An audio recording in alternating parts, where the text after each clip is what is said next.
What's up, guys? Music Fan here today, and continuing the Metallica review with the band's fourth studio album, "And Justice for All," released in 1987. I believe 1987. No, my mistake. Sorry, 1988. So let's just get straight into this album really quick. So this is Metallica's first ever studio album following the unfortunate death of bassist Cliff Burton, and essentially the band then recruited Jason Newstead to fill out the the bass requirements. You know, being that Newstead was a huge fan of Metallica before he was joined in with the band, and to replace Burton. And this album is a clear departure from Master of Puppets, where Master of Puppets kind of closely followed Ride the Lightning. This album completely departs from it entirely. First thing that you note from this album is the incredibly bone dry, arid production on this record. It's very dry. Like it's very, like I said before, it's very arid. This album is very arid in its production. Like the guitars are just so thin and they just buzz as opposed to just rock or anything like that. And like the production is so arid and so dry that like Lars Ulrich's drumming, also clicks much more than they pound. And another thing that many other fans have noted of this record is that Jason Newsted's bass playing is almost nearly inaudible on this record, more or less part of the hazing that Hetfield and Ulrich and Hammett were giving him because he wasn't Cliff Burton or anything. And if there's anything I have to say about this album, I have to say that this is my personal favorite Metallica album. I love "Injustice for All," and the reason why because that is because like it's so ambitious and it's so complex, like more than any Metallica album before, or I have to say even after, at least prior to Death Magnetic, in my opinion, is the fact that like this album is just so harmonic. Like after Master of Puppets and Ride the Lightning, you didn't get that much harmonic leads from Hammett, but following this particular album, they take a much grander, a much more, bone crushing tone to their guitars. They take, this. It's much more harmonic. It's much more, almost as if like kind of lead aspect of it, and it's far more detailed in the sense of the sonics and the textures of Hetfield's and Hammett's guitar playing. And this is, for me personally, this is by far Lars Ulrich's best ever drumming. His drumming is just so phenomenal on this album. It's just so phenomenal to the point that like it's just intense. All his fills and all his drum fills and especially his double bass, his double drum bass is just so mind blowing. It's mind blowing. And like the other factor is that you can't hear Jason Newsted's bass playing on this album, and that's a bit of a bummer. But again, I'll explain that one later. The songwriting here is just, the songwriting has by this album has officially done away with lyrics about monsters, about Egyptian pharaohs, and riding horsemen. It's kind of done with all that. Like now, the band has decided to kind of embrace more current themes, at least in at that time, current 1988. Like the whole CNN coverage of the time, and also just kind of embrace like the more social aspects. Like this album isn't so much politically declarative as it is more social, politically conscious and socially conscious record. So the lyrics are kind of like more political and far less personal than in past Metallica works. And I sincerely love this record for that reason.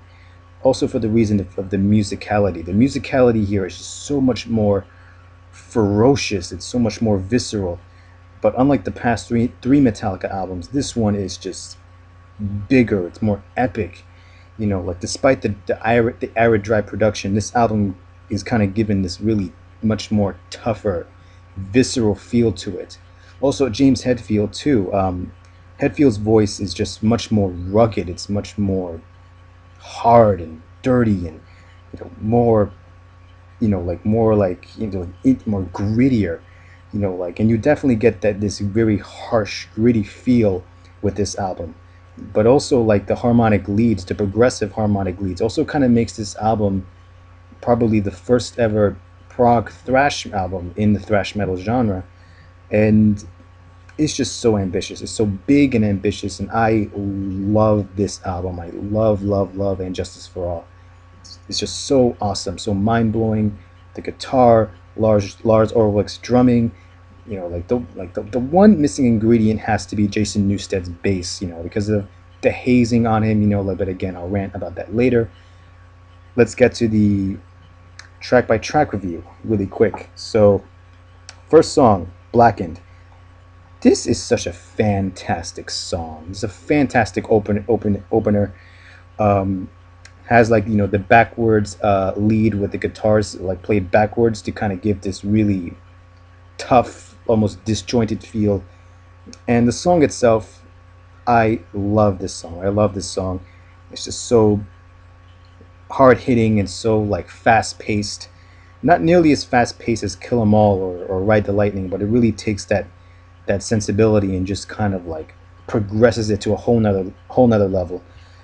And and Kirk Hammett's solos on this record is just gut wrenching. It's just so gut wrenching.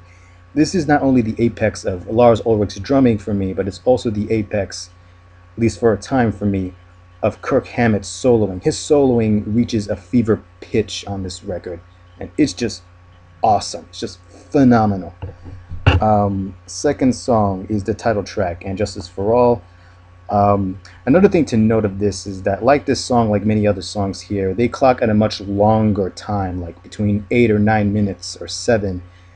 Like probably two of the songs here kind of clock lower than 6 minutes. So this is a clearly much more ballsy, ambitious record, and Justice for All.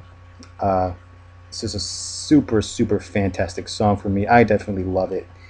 Kind of talks about the corruption of the legal justice system, but then again that's a whole nother subject.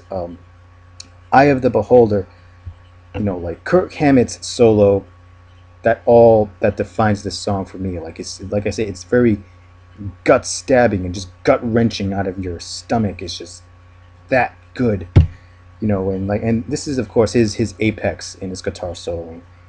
And one the song One was Metallica's first ever, I think, top 30 hit. Their first real commercial successful single, and it was also the premise for their first ever music video. After years of resisting pressure from MTV and the label to create a music video, and I couldn't think of any other song for a music video to accompany this one. It's an adaptation of a novel called Johnny Gets His Gun. Sorry if I get the title wrong. And like the video itself, it's a very harsh, grim reality of a soldier who is, who's just blown to pieces, like has no arms, no legs, no anything except his head. And it's grim, but it just creates this really stark but very honest picture of war. And not that I think Metallica ever had the intention of creating an anti-war song, but this song has definitely been ranked among the others, like Sunday Bloody Sunday, as like the anti-war anthem. And can't say anything more about this song. I love I love this song. Shortest Straw, kind of a commentary on CNN publications and all that.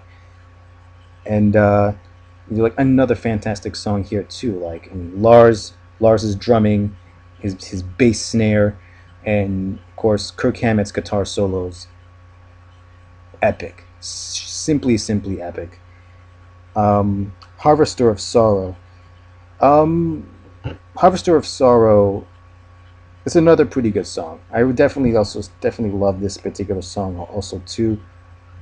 like kind of is kind of a subject about isolation, and of course the music here is just ferociously metallic, just ferociously rocking. It's very visceral. That's all I can say about this song. Um, Frayed Ends of Sanity. It's probably my least favorite song off this record, and it's not for any particular reason other than the fact that it doesn't make any lasting impressions in my mind.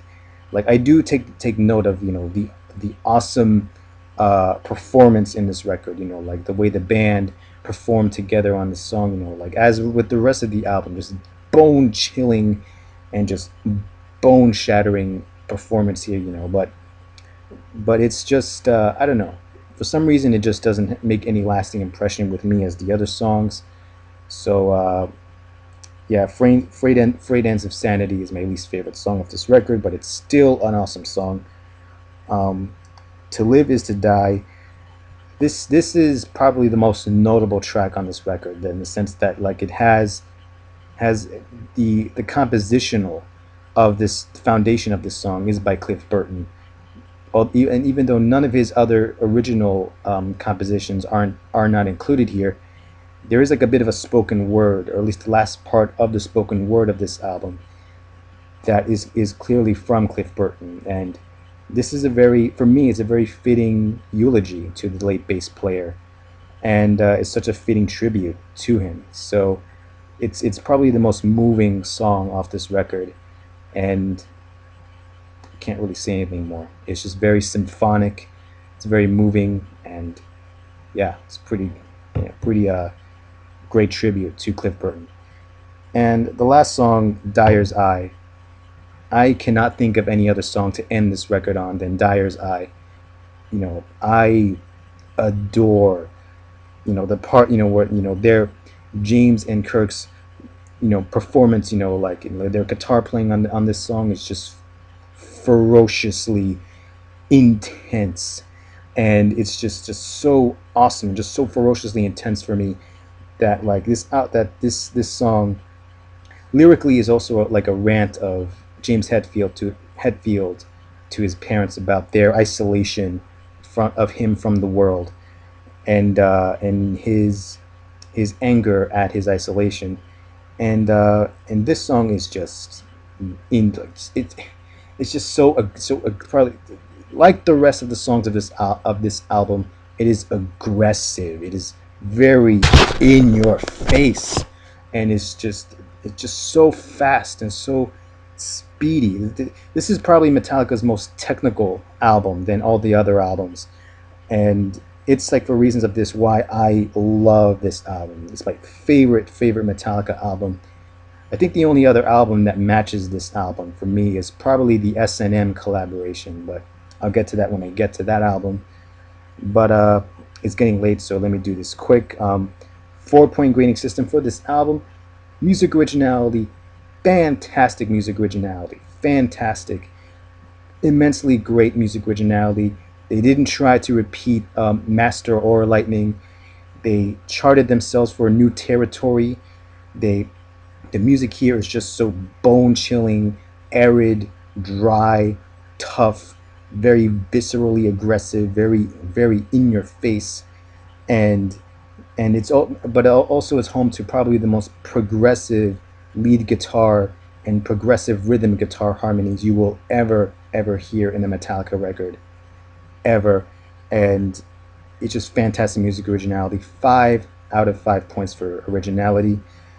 Songwriting is also clearly a plus. Like, I mean, like, no longer are they singing about pharaohs or monsters or demons or anything like that. They get much more down to earth in this sense. It's kind of a precursor to what the songwriting will be in the Black album. And but either way, the lyrics are just top notch here, just super top notch here. So 5 out of 5 for the songwriting. Likability, apart from one, like I wasn't necessarily familiar with this album, but once I got into this album this past month, it has not left me at all. or I haven't really put down this album. This album is an album I listen to almost constantly. Like heck, by the time I probably leave this house right now, I'll probably be listening to the album still, and that's just how powerful and how guttural, in your face this album is, and yet very melodically progressive. And yeah, so 5 out of 5 for likability, and as for and Justice for All as an album, 5 out of 5 for me.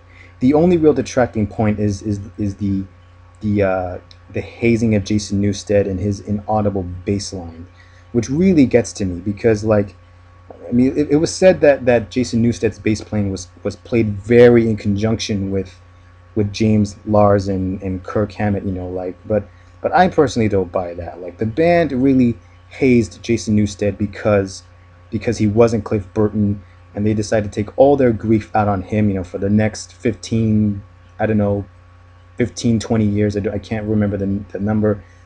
And honestly, it's a really horrible, crappy way to treat a friend. And he ends up being the sacrificial lamb for the future entry of Roberto Trujillo.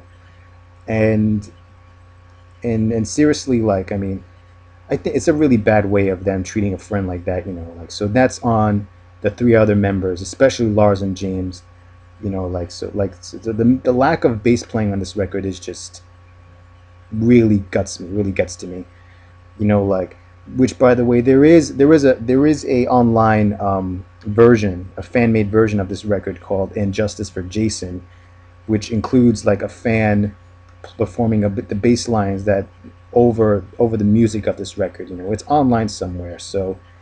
Um, so yeah.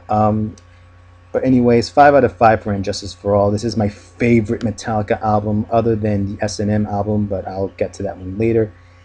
Also signifies the end of an era for Metallica.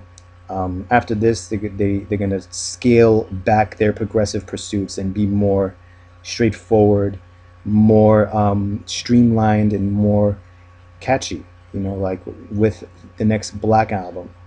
And yeah, there's gonna be a lot of gripe with that, but not from me personally, but I'm sure maybe from all the Metallica fans. But either way, And Justice for All is my favorite Metallica album. Love this album. And yeah, that's all I have to say. Leave us comments in the comment section below. Tell me what you think. And yeah, this has been Metallica and Justice for All. Favorite album ever. And yeah, I'll see you guys next time. Music fan, take care, guys.